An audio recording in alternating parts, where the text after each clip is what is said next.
Oh, I wish I could look you in your own eyes dead center and say, you can do it, because you can. Believe in you because you're unique. There have been over 10 billion people to live on the face of this earth. There's never been another you. Believe in your fellow human being. Believe in what you're doing, the company you represent. If you do not think you deserve success, if you do not think you deserve a bigger home, to be $1 million producer, to have an outstanding mate, or beautiful, well-disciplined children who are productive, if you don't think you deserve them, then you'll do things that will keep you from getting them.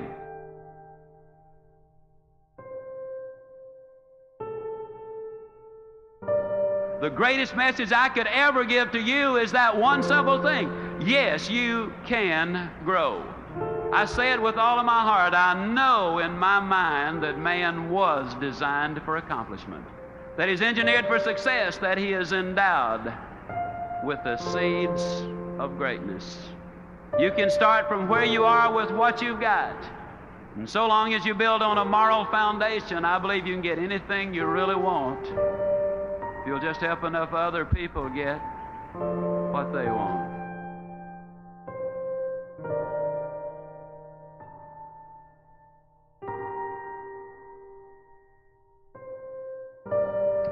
I started writing this book and I kind of got excited about it. I put in there some words. You can go where you want to go. You can do what you want to do. You can be like you want to be. And man, I wrote those words and I said, now Ziegler, that's pretty good. When I wrote this book, I was convinced it would sell. I sent it to 3 publishers. They were convinced it would not sell. They wrote me back and said, we don't think it'll sell. Now, when it got to the 4th printing, they wrote me again and said, hey, you know, we think that thing's going to sell. But at first they said no. I believed that it would. I believed also, ladies and gentlemen, that it would sell well. I was enthusiastic about it. I did a lot of work on it. So I decided I was going to go ahead and print the book myself. Now, most authors who print their own book, they generally print 1,000 copies, maybe 2,000, in rare cases 5,000. But I believe the next point about a goal is tremendously important. I believe you've got to have commitment. And I made that commitment. I ordered 25,000 copies for that initial printing. I tell the story because it's a story of goals, of big goals, of lifetime goals, of monthly goals, weekly goals, hourly goals even, ladies and gentlemen. I'd made a commitment. You got to have those long-range goals. And the rule is a simple one. You go as far as you can see. And when you get there, you'll always be able to see further.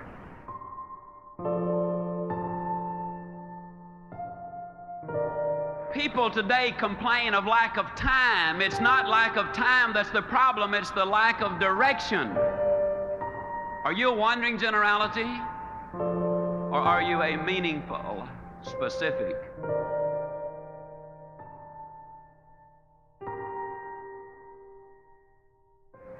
Tell me the truth now, Zig. How did you feel about getting up in the morning and going out there and doing that running? How'd you feel about it? I'm going to tell you the truth. I hated it. Man, that alarm clock would sound off, you know, and I'd lay there for a minute and I'd think to myself, Ziegler, what's a 46-year-old fat boy like you doing getting up running all over the neighborhood?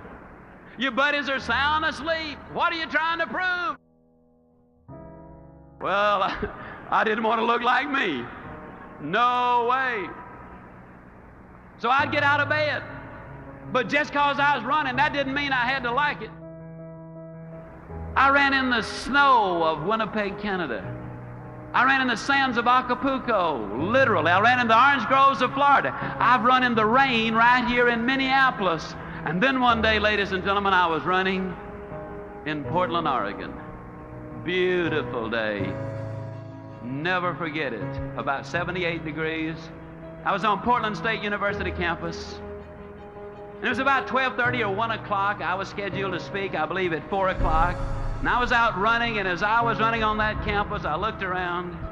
Some of the kids were laying on blankets reading, some were studying, some were courting, some were just relaxing. And here comes old Ziegler running by me, sweat running down my back, sweat running down my legs, and for the first time that day, it dawned on me that I was not paying a price. For the first time that day, ladies and gentlemen, it dawned on me that I was having the time of my life. It dawned on me that I was enjoying every single step that I was taking. I'm stronger than I was a quarter of a century ago.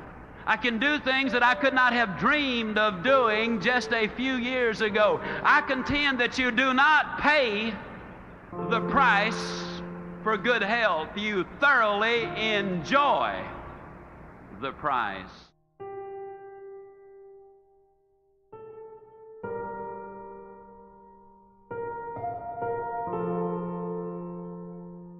Let's look at number one. Let's sell you on the idea of having goals. Are they important? At Yale University in 1953, they did a study of the graduating seniors. They discovered that of the graduating seniors, only 3% of them had definite, predetermined, written down goals. 20 years later, they did another survey of those seniors who had graduated. They discovered that the 3% who had committed their goals to paper had accomplished more than the 97% who had not written them down. What about you personally? Have you got your goals laid out? Are you a meaningful specific, or are you a wandering generality?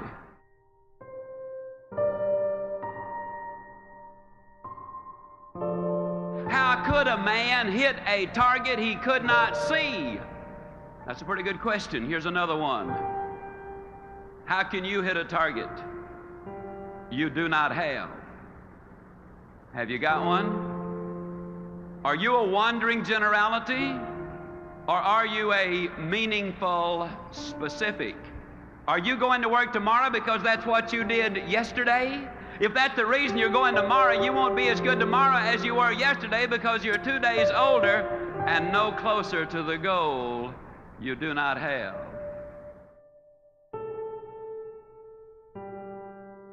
He was designed for accomplishment. He's engineered for success. He's endowed with the seeds of greatness. And the greatest danger we as human beings have is when we do not do anything at all. He had to work it. He had to make 100 calls a day. He had to sleep on the floor of the Penobscot building. He had to join Toastmasters. He had to join the National Speakers Association. He had to get rejected. He had to show up in audience and say, hold on, we thought Les Brown and the Band of Renown is coming. And by the time they left, they said that band is renowned.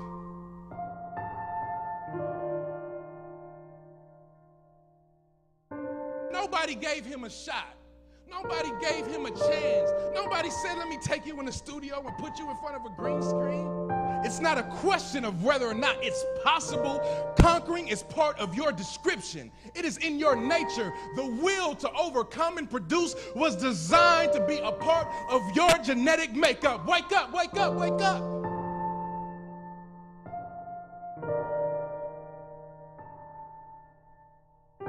You pay the price for failure. You pay the price for a poor marriage. You enjoy the price of a good one. You enjoy the price of success. You just look at the people who've made it and the people who have not made it. I believe we've got to change our vocabulary. See, ladies and gentlemen, I don't believe you pay the price. I know that you enjoy the price.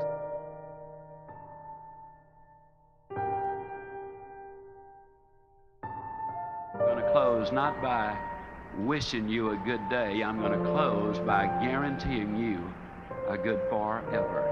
And I truly will see you at the top.